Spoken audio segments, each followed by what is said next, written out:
Hey hey hey! J'espère que vous allez bien, donc aujourd'hui on se retrouve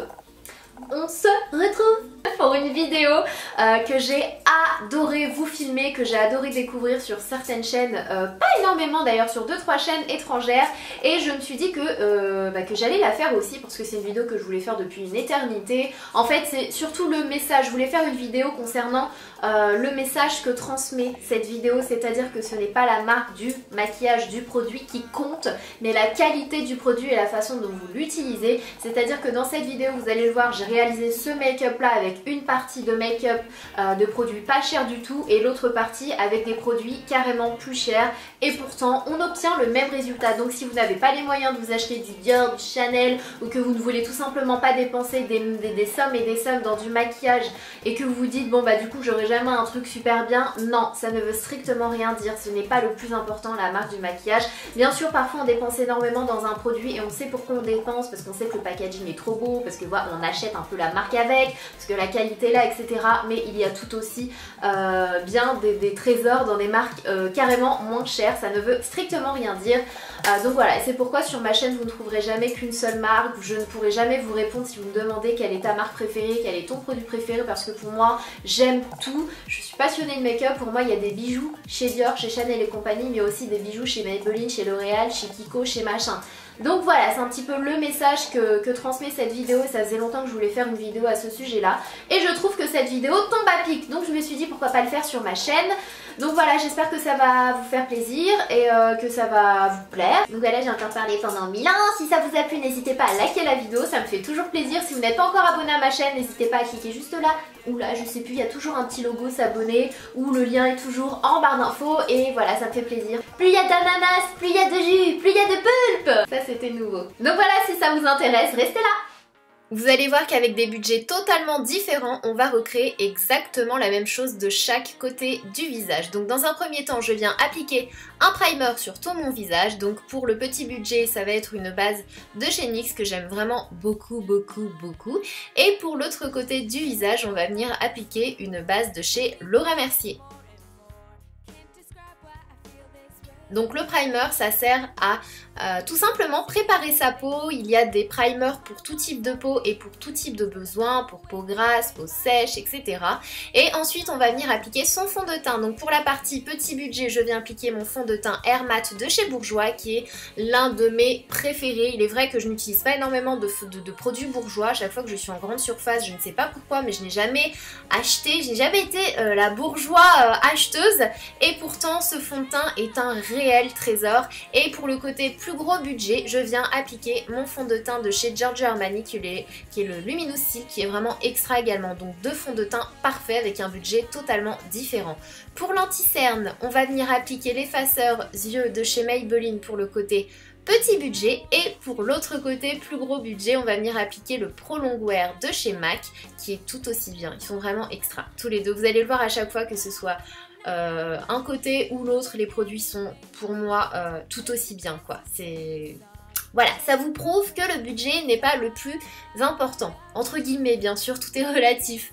Ensuite, pour la poudre. Donc la poudre va nous servir à faire tenir notre teint du matin jusqu'au soir, et va aider l'anti-cerne à ne pas filer dans les ridules d'expression et vraiment tenir. Donc pour une partie, je viens appliquer la poudre Inglot, et pour l'autre partie du visage, la poudre Laura Mercier.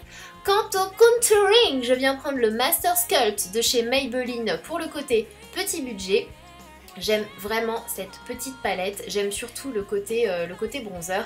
Et pour l'autre côté du visage, je viens prendre une poudre Tom Ford. D'ailleurs je crois que c'est le produit le plus cher de toute cette vidéo. Il me semble que cette poudre coûte pas loin de 100 €. Elle est toute seule. Et pour le côté bronzer mais plus lumineux, d'un côté je viens prendre le ELF qui coûte je crois 4 €, un truc dans le genre. Vous allez le voir, ça donne un glow... c'est vraiment hyper joli, et en même temps ça nous donne un effet soleil en fait. Et bien je trouve que le ELF est un excellent dupe de la poudre bronzer Tarte. Voilà pour celle qui voulait un super dupe. Ensuite côté highlighter, je viens prendre celui-ci de la marque I Love Heart Makeup de chez Makeup Revolution. À chaque fois je mélange un peu les deux marques. Et de l'autre côté je vais venir appliquer un highlighter de chez Bobbi Brown, et ils sont vraiment similaires. Voilà, comme quoi on peut trouver des merveilles à moindre coût et qui sont tout à fait similaires aux produits de luxe qui coûtent beaucoup plus cher. Ensuite, place au jeu.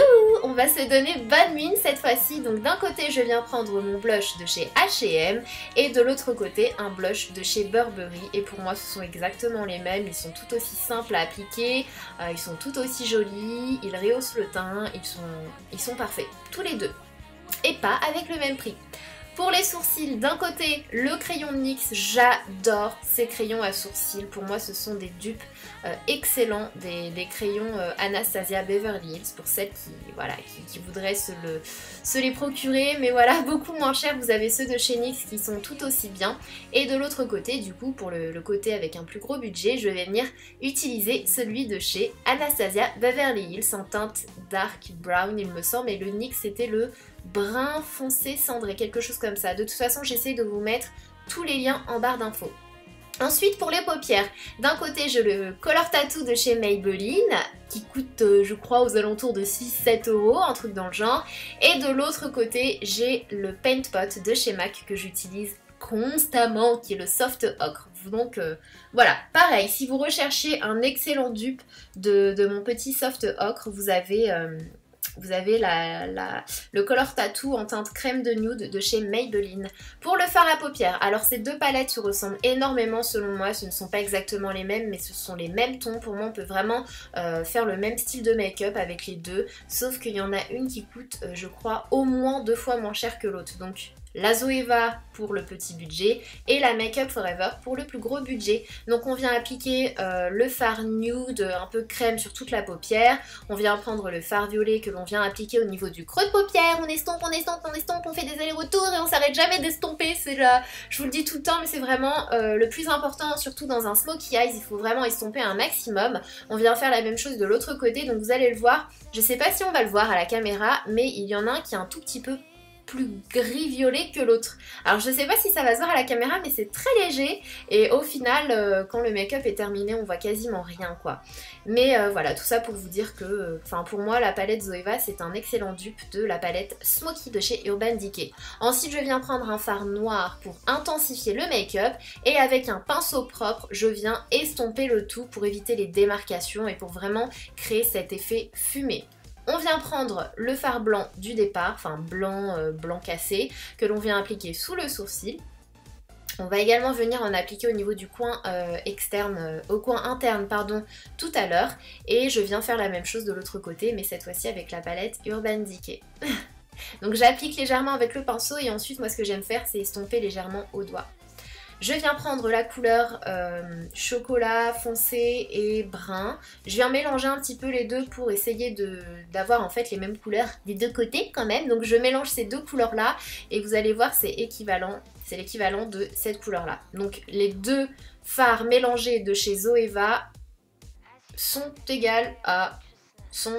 Ah, je sais plus parler français, je crois que vous avez compris. Ça nous donne la même couleur en fait. Voilà, je suis fatiguée. Donc après ça, je viens prendre un crayon couleur chair pour ma muqueuse pour agrandir mon regard. Donc on a le Golden Rose pour le petit budget et on a le Nars pour le plus gros budget. Et ça, à coup sûr, je pleure. Chaque fois, je suis hyper fragile à ce niveau-là. Chaque fois que je me mets du crayon dans la muqueuse, je pleure. Pour l'eyeliner, on a le L'Oréal d'un côté, donc qui est un eyeliner un petit peu feutre, et on va avoir le Marc Jacobs de l'autre côté. Et pour moi, ils sont tout aussi bien, tout aussi noirs. Encore une fois, ce n'est pas le prix du coup qui compte. C'est un excellent dupe pour moi. Ils sont vraiment tout aussi bien. Je n'ai aucune préférence entre l'un et l'autre. Il y en a un qui coûte moins cher que l'autre, mais les deux sont tout aussi bien. Pour le mascara, je pense que vous vous en doutiez, ce sont mes deux préférés. Donc celui grande surface, c'est le L'Oréal Sculpt et celui de parfumerie, donc plus cher, c'est le volume de chez Chanel. Je crois que ce sont mes deux mascaras en termes de petit et gros budget.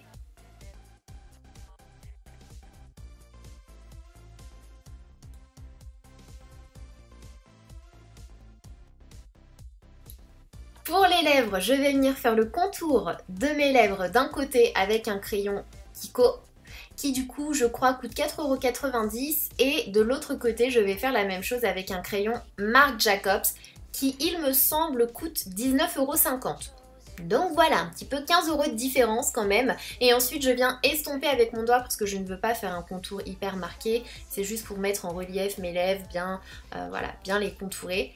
Et les contourer. Oui, oui, oui. Et ensuite, je viens appliquer un rouge à lèvres de chez Rimmel d'un côté et un rouge à lèvres de chez Yves Saint Laurent de l'autre. Et pour moi, c'est exactement la même chose. Je pense qu'on est d'accord. Pour enlever ce côté trop rosé et trop glossy, je viens prendre un petit mouchoir. Mon Dieu, Sana, va te coucher, il est temps. Et pour les sprays, on a le NYX d'un côté et le Make Up Forever de l'autre, qui donne le même résultat. Ça fixe mon maquillage et ça me donne un effet glowy, dewy, tout ce que j'aime. Donc vraiment, que ce soit l'un ou l'autre, je les aime tous les deux. Et voilà le résultat. Donc ça nous prouve bien qu'avec un budget de 610,30 € ou 156,90 €, on arrive à la même chose. Tout simplement. Donc vraiment, cette vidéo, c'est pour vous montrer que peu importe le budget, peu importe la marque, il y a vraiment des produits, des petits bijoux vraiment partout. Donc voilà, j'espère que ça vous aura fait plaisir. N'hésitez pas à liker la vidéo si vous avez trouvé ça intéressant. Et en attendant une prochaine vidéo, je vous fais plein de bisous. Prenez soin de vous. Mouah.